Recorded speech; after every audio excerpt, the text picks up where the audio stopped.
अल्हम्दुलिल्लाहि वकफा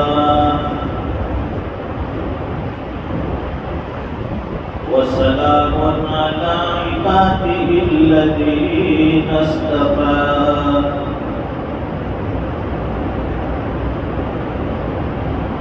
खुसूसन अला अफ़ज़लिहिम व ख़ातमिन नबिय्यीन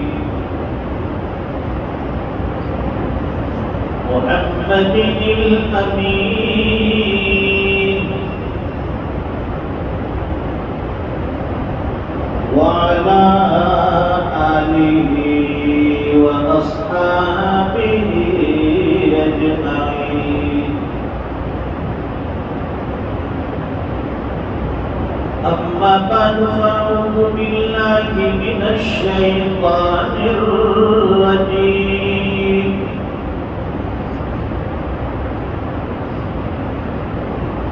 बिस्मिल्लाहिर्रहमानिर्रहीम। वआशिरूहुन्न बिलमारूफ सदक़ल्लाहुल अज़ीम। अल्लाहुम्मा सल्लि अला सय्यदिना व मौलाना मुहम्मद व अला आलि सय्यदिना मुहम्मद व बारिक व सल्लिम। बुजुर्ग और दीनी भाई,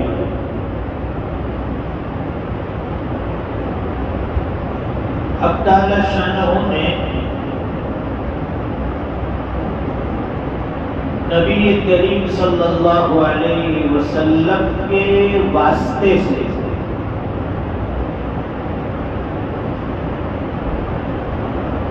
एक मुकम्मल शरीयत और एक कंप्लीट दिन हमें अता फरमाया।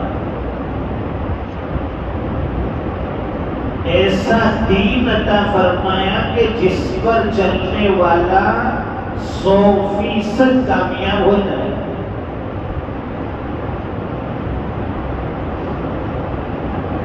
दीन पर चलने वाला कभी नाकाम नहीं होता।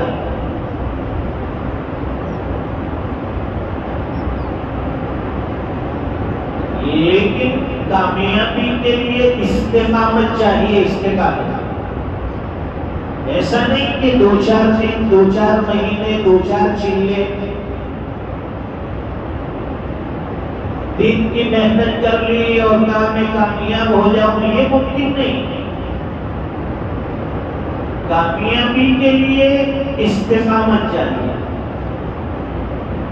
जो भी दीन पर चला, इस्तेकामत के साथ चला, वो 100% कामयाब हो गया।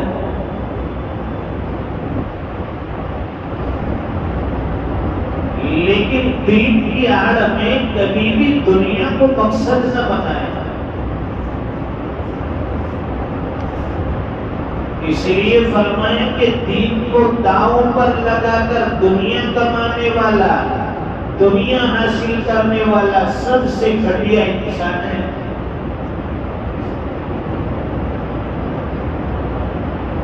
इसलिए फरमाया कि अगर अल्लाह ने कोई मनसब दिया है, रुसूख दिया है, मुआशरे ने इज्जत दी है, उसका भी गलत इस्तेमाल न करें।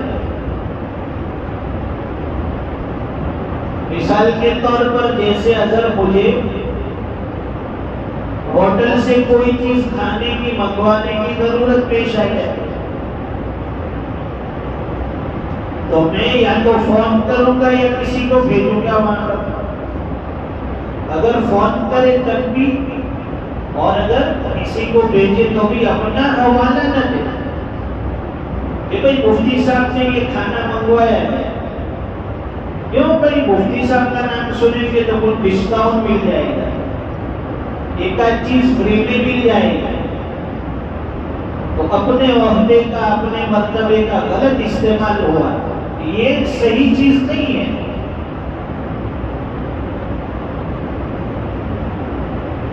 हमें जो भी मिलना है, हमारा जो भी रसूख है, उस पर अल्लाह ताला आखिरत में हमें नवाजने वाले हैं।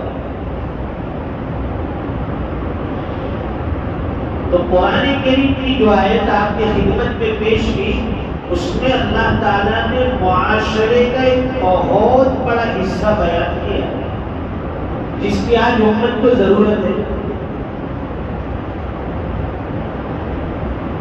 वो कहते हैं मियां बीवी की लाइफ, ज़ौजें की जिंदगी, हस्बैंड वाइफ का जीने का तरीका, इसमें अच्छे अच्छे फेल हो गए और अच्छे अच्छों ने हथियार डाल दिए। सब जगह हमारी चलती है, लेकिन होम मिनिस्टर के पास दाल गलने वाली नहीं। कोई ये कहे कि मैं ताकत के जोर पर, कुव्वत आजमाई के जोर पर अपनी बीवी को झुका दूं, तो ये शेख चिल्ली जैसे ख्यालात है उसके। औरत जितनी सख्ती बर्दाश्त करेगी, आप उसके साथ जितना सख्त रवैया इख्तियार करेंगे, उसके ऊपर जितनी सख्ती करेंगे, वो उतनी टेढ़ी चली जाएगी, वो सीधी नहीं होगी। दादागिरी वहां चलने वाली नहीं है। अगर वहां जीतना है आपको, औरत के ऊपर काबू हासिल करना है, तो वहां अपने आप को झुका दो, वहां अपने सारे हथियार डाल दो। एक तस्बीह अल्लाह के नाम की तो पढ़ते हैं, दो चार जुमले उसकी तारीफात की भी रोजाना कह दिया करो। सुबह उठकर, दोपहर में, शाम में उसकी तारीफात के कलमे कह दो, उसकी अच्छाइयां बयान कर दो। औरत बिल्कुल आपके कंट्रोल में रहेगी, काबू में रहेगी। अगर आपने औरत के ऊपर जोर जबरदस्ती की, हुकूमत करनी चाहिए, उसको दबाना चाहा, वो कभी काबू में आने वाली नहीं है। औरत का मिजाज ऐसा है, वो आपका साथ छोड़ देगी, आपका घर छोड़ देगी, लेकिन वो सख्ती से कभी काबू में नहीं आएगी। इसीलिए कुरान करीम में अल्लाह फरमाते हैं वआशिरूहुन्ना बिल मारूफ, नेकी के तरीके से, अच्छाइयों के तरीके से, भलाइयों के तरीके से उनके साथ जिंदगी गुजारो। जिंदगी गुजारना है अच्छे भले तरीके से, औरत के साथ, बीवी के साथ जिंदगी गुजर सकती है। अगर आपने उसको एक चम्मच लगा दी, एक थप्पड़ लगा दी, उसका असर एक दिन, 2 दिन, 1 महीना, 2 महीना नहीं, पूरी जिंदगी उसके दिल में रहेगा।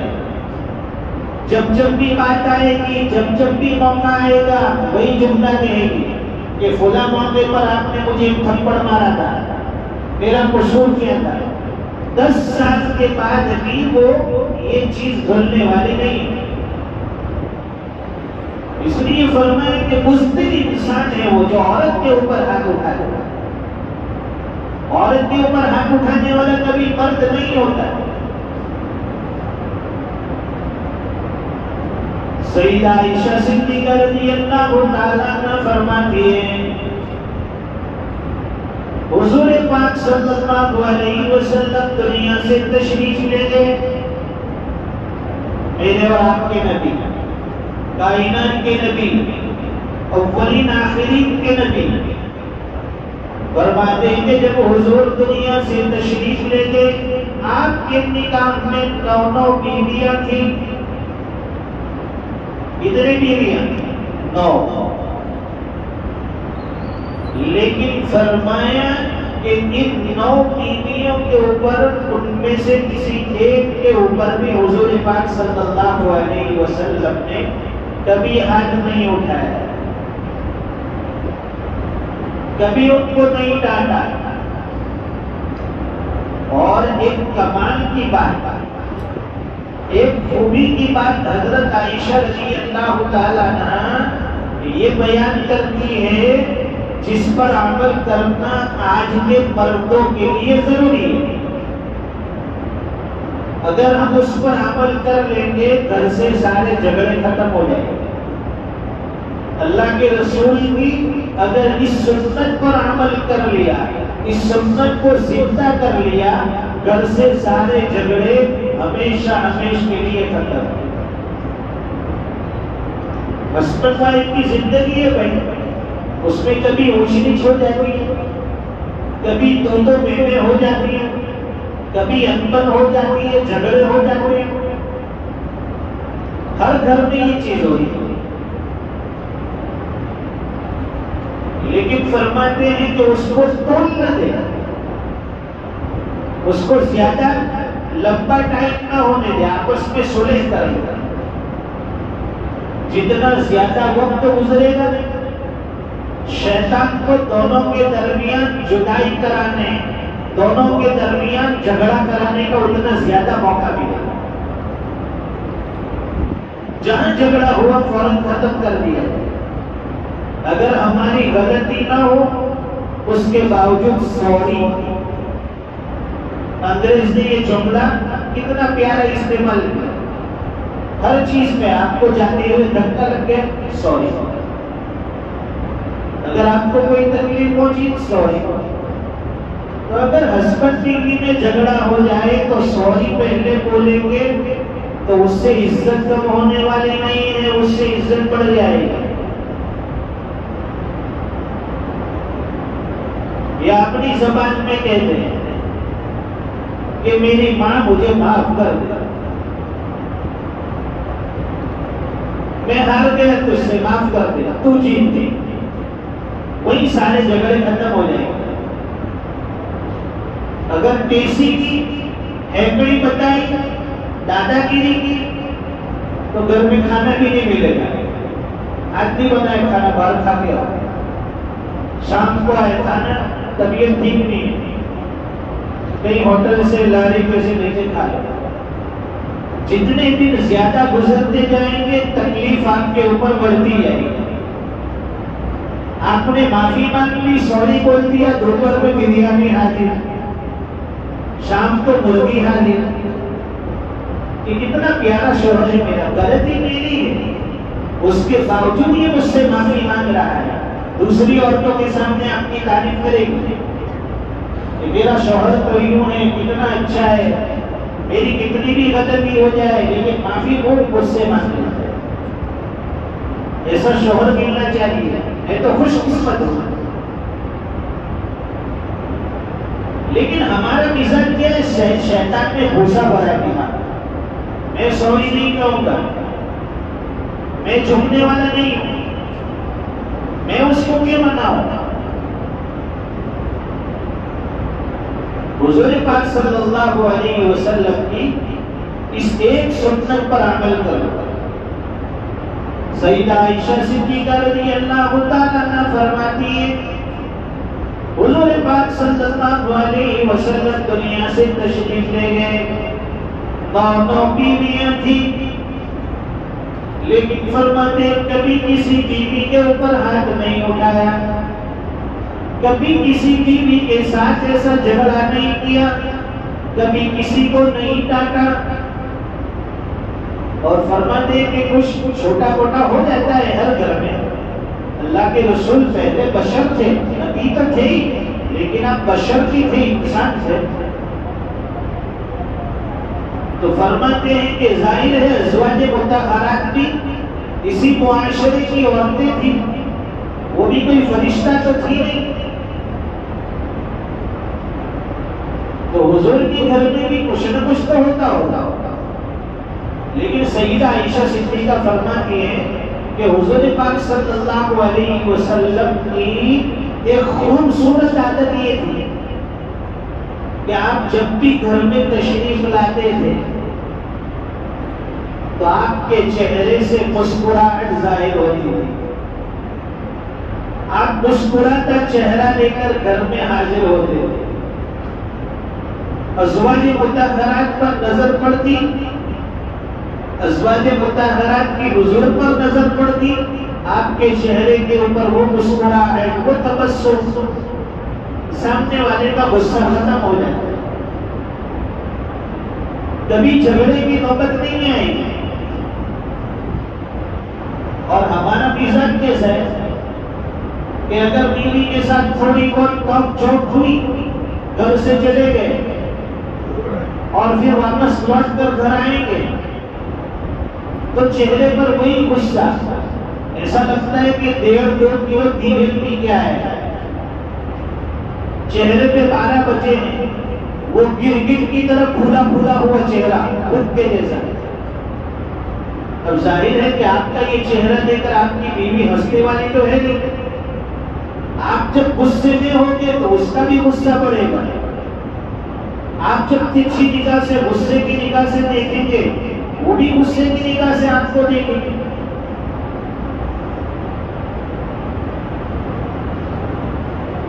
ये झगड़े तब शुरू होते हैं जब आदमी अपने घर में औरतों के ऊपर रौब झाड़ता है, ऑर्डर करता है, एक खाना नहीं ला, एक पानी ला, कपड़े प्रेस कर दे, ये चीज ला, वो चीज ला, ऑर्डर करेगा तो वहां जगह।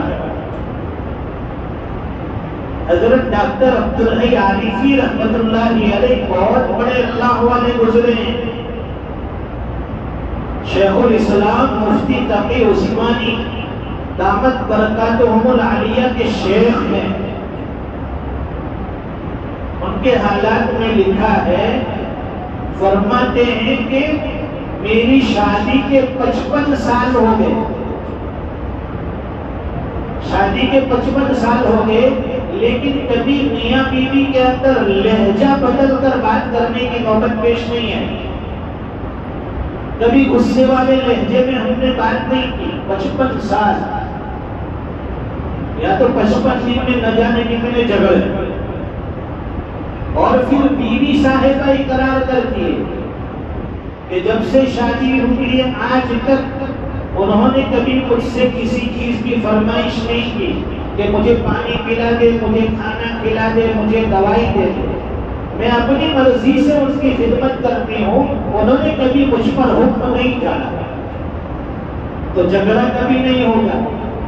बताएंगे कि झगड़े की जड़ क्या है, हम उसके ऊपर रौब झाड़ेंगे, उसको हर चीज का ऑर्डर देंगे कि अब ये कर, अब वो कर, अब ये कर, अब वो कर। वो भी इंसान है, वो भी तक आ जाती है घर का काम का, घर का निजाम संभालते हुए। अल्लाह के रसूल की सीरत तो ये बताती है कि हुजूर अपना जाती काम खुद करते हैं, किसी को हुक्म नहीं देते। पढ़ा होगा ना कि जूती भी अल्लाह के रसूल सी लेते, कपड़े भी सी लेते, घर में झाड़ू भी लगा देते। है हम में से कोई कि जो झाड़ू लगाना घर में अपनी सहायत समझे, मैं झाड़ू क्यों लगाऊं, ये तो औरतों का काम।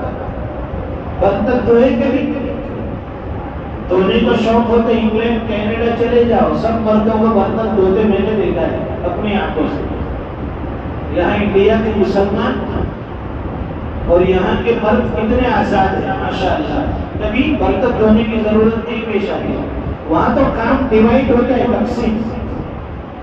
भाई बर्तन रखेगी दस्तरखान पर औरत, उठाएगा शोर, खाना निकालेगी औरत, बर्तन धोएगा मर्द, कपड़े वॉशिंग मशीन में धोएगी औरत, डालेगा मर्द, अगर डाले औरत ने तो उठाएगा मर्द। ये काम में तकसीम, वहां कोई नौकर नहीं होते, वहां कोई खादिमा नहीं होती, इसलिए काम आपस में तकसीम होते हैं, करने पड़ते हैं मजबूरी। और यहाँ तो हम लोग नवाब हैदराबाद की तरफ सुबह उठेंगे, मॉर्निंग ब्रेकफास्ट लगाओ, नाश्ता लाओ, थोड़ा देर हुआ तो फिर चिल्लाएंगे, इतनी देर से क्या करती है, क्या हुआ है, वहां से सारे झगड़े शुरू। इसलिए फरमाएं कि आदमी अपना काम खुद करना सीखे। ज़ौजैन की जो ये हुकूक है और उनकी आपसी जिंदगी है, इसका एक बहुत बड़ा बात है कि इंशाअल्लाह अगली मजलिस में इस पर और रोशनी डालेंगे। अल्लाह ताला कहीं सुनी बातों पर अमल की तौफीक अता फरमाए। व आखिर दावाना अनिल हम्दुलिल्लाहि रब्बिल आलमीन।